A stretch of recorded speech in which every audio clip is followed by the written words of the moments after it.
নামাজ শুরু করতেই আপনার পাশে কে এসে দাঁড়ায়? এমন এক ঘটনা যা আপনার হুঁশ উড়িয়ে দেবে।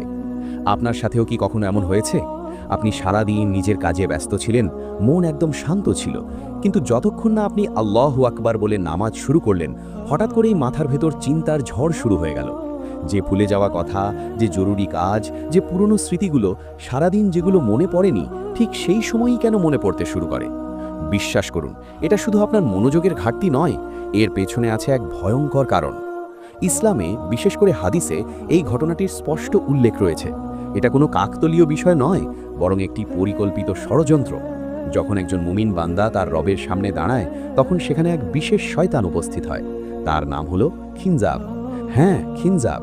সে সাধারণ শয়তানদের মতো নয়, তার একমাত্র কাজ হলো আপনার নামাজ নষ্ট করে দেওয়া।